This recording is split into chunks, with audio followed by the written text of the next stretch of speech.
Oh, that is spicy. Oh. Can I get some water? Woo! These are spicy, but I love them. Okay. Fact. The majority of our lives is built around words. I mean, just think about how many words you use each and every day. Some of them are words said out loud, like when you greet someone in the hallway, or you talk with friends at the lunch table, or you share your conversation with your mom before bed. And then some of them are words that aren't spoken, like words typed in a text message, or if you read it in a book, or words that are posted on social media. Sometimes they're thoughts in your head, or words communicated through American Sign Language, like, I'm hungry. Words help us connect to other people. And I think that makes them pretty powerful. Now, what's cool about words is that we have a lot of freedom when it comes to them. For better or for worse, we have a choice. We can choose to use any words that we want whenever we want. If we want to give a compliment, we can choose to use kind words. If we want to make someone laugh, we can choose funny words. If we want to make somebody mad, we can choose the words that will upset them. Of course, there may be consequences for some of the words we choose to use. When we call someone a name, or tell a dirty joke, or make fun of somebody who's different, or even drop a cuss word into a conversation, we might get into some trouble or hurt somebody's feelings. But at the end of the day, we still have the choice to use those words or not. We still have freedom when it comes to our words. Now, I don't know about you, but that makes me wonder this. Am I using my freedom in the best way when it comes to my words? Now, here's why I think this whole conversation about words is so tricky. Because if we're honest, most of us are probably thinking something like this. Is this really that big of a deal? And we all get that there are good words and there are bad words. We know there are certain things we're just not supposed to say. But what's a bad word to one person might not be that bad to somebody else. So really, who's to say whether or not we cuss or tell dirty jokes? Is it really that big of a deal to yell names at somebody we're mad at, or sing along with song lyrics that might be offensive to somebody? I mean, if I think the words I'm saying are okay, then it doesn't really matter what anybody else thinks, right? Again, I know this is tricky, because honestly, all of us struggle with our words in one way or another. There are all kinds of reasons for why we use our words the way we do. Maybe we hear our family say them at home, so we repeat them ourselves. If the adults in our lives are talking like that, why can't we? Or maybe we use certain words because we want to fit in.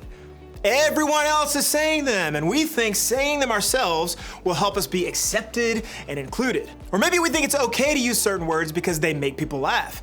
I mean, can't we just say, I'm just kidding, after whatever we say, and that makes it all okay, right? Or maybe we use certain words, but we don't really know what they mean. We say them because we hear them, but if we're honest, we don't really know what it is that we're saying. Or maybe we think it's okay to say certain words because we've heard people at church say them. And if they can say those words, why can't we?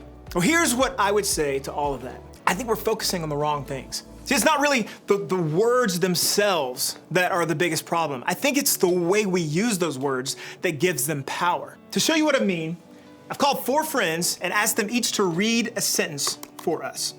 Same sentence. I don't think she should get that grade. I don't think she should get that grade. I don't think she should get that grade. I don't think she should get that grade. Isn't that crazy? They all read the same exact sentence. Now, you'd think that sentence would have the same meaning no matter how they said it, right? But as they emphasized a different word, the meaning of the sentence changed entirely. The power wasn't necessarily in the actual words they said, it was the way they said them. The way you use your words changed the entire sentence. See, the way we use our words is super important.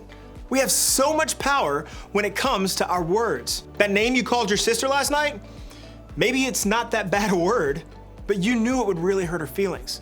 So you used it on purpose to do just that. Or maybe a joke you told someone in your class seemed okay, but when they got upset about it afterwards, you realized it wasn't okay. Maybe that cuss word you shouted at the opposing team, or the song lyric you quoted on your Instagram, or the nickname you gave that new guy at school don't seem all that bad on their own, but when someone heard you say it or saw you post it, you suddenly felt embarrassed.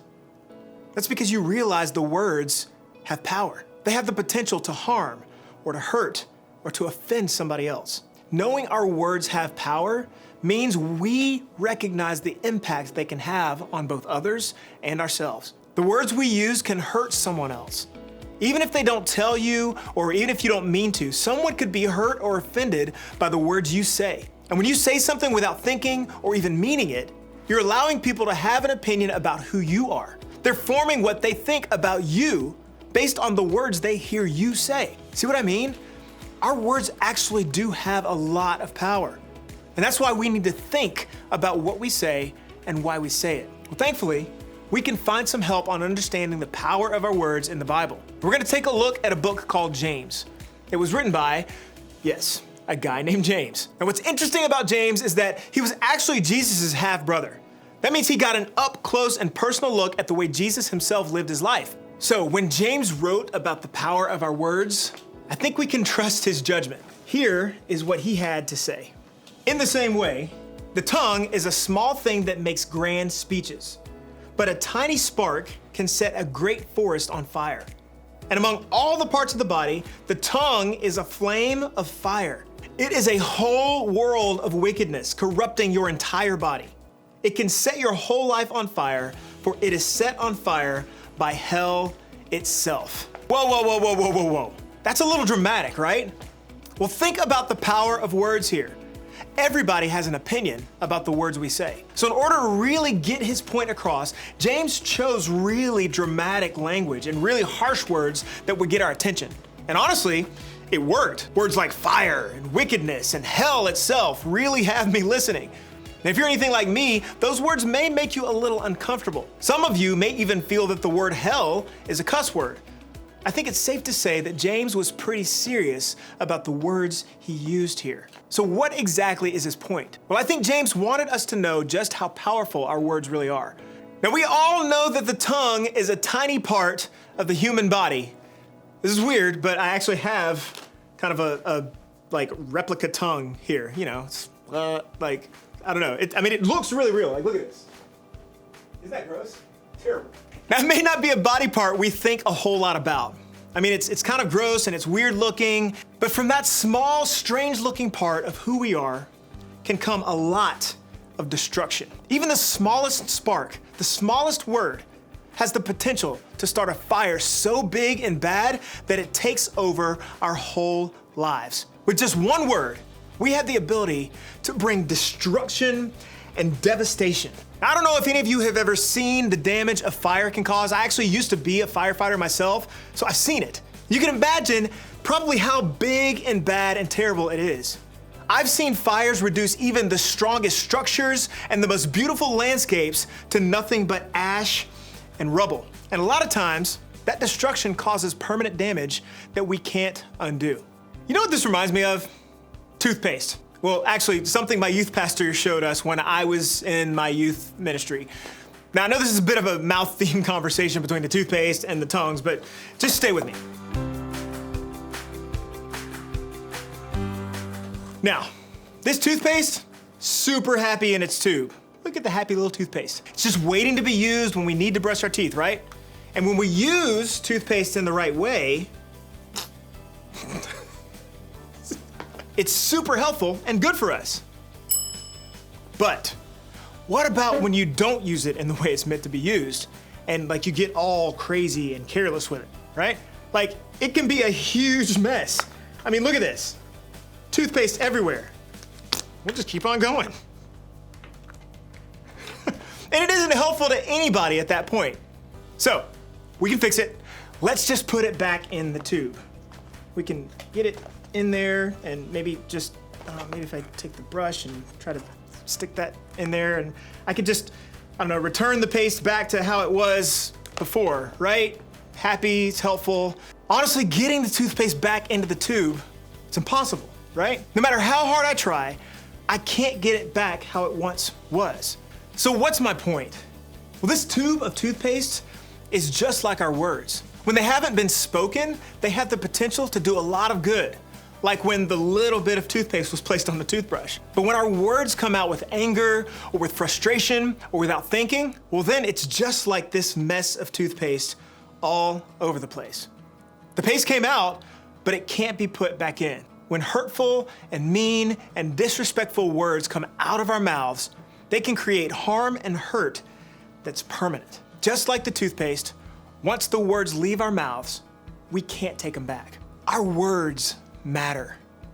The lies we tell, the names we call, the jokes we make, the insults we sling, the lyrics we repeat. Just like James told us, if we're not careful, all these words can turn our relationships, our reputations, our families, and our futures into nothing but ash and rubble. Like the toothpaste, these words will leave a mess that can't be fixed. That's why we have to be less careless with our words. We have to be more careful. We have to pay attention to the power of our words. Now, how do we do that? Well, look back one more time at some wisdom from the Bible with me.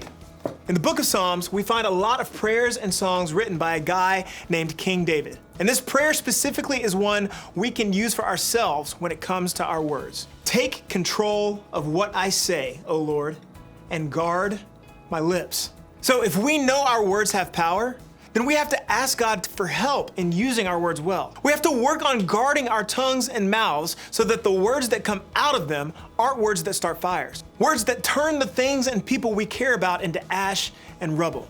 We have to work on controlling our words. Listen, I'm not asking you to change everything you say right here and right now. I'm not even gonna sit here and tell you what you can and can't say. But what I'm asking you to do is take some steps to help you pay attention to the power of your words this week. First, think about your last words.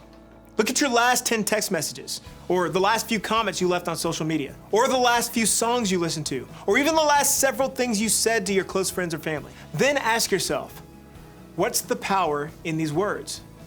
Are they bringing on destruction? Are they bringing on ash and rubble? Are they hurtful? Would you be embarrassed if I showed them to everyone in the room right now?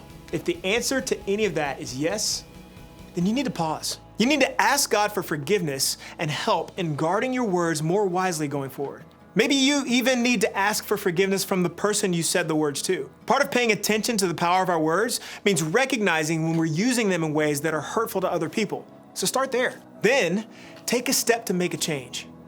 How can you better control the words coming from your mouth so that you don't leave behind ash and rubble? Maybe for you, that means thinking before you speak. A simple 10-second pause, 1, 2, 3, 4, 5, 6, 7, 8, 9, 10, before your words come out of your mouth can give you time to think about the impact of what you're about to say. Maybe for you, that means not saying something you know is wrong, no matter who's around. Now sure, you can drop that cuss word when your parents aren't listening, or you can call that girl that name when she's blocked on social. You can even make that joke you know is inappropriate. You may have the freedom to say any of that, but controlling your words means using your freedom to not say it at all, regardless of who will or won't hear it. Maybe it means choosing to replace your old words with new, better words that build people up. Maybe start by taking time to pray as David did in the psalm we looked at today. Ask God to help guard your mouth and control your words so the impact will be for good. Ask Him to help you pay attention to the power of your words. Paying attention to the power of your words is something that takes time and practice. It doesn't just happen overnight. That's one of the reasons that we have groups. Your group can help you notice when the words you say cause destruction or hurt, and they can help remind you to pause, replace your words with new positive ones, and to pray that you can use the power of your words for good. Now, as you head to your group today, I want you to think about this question. In what ways can I use my words for good?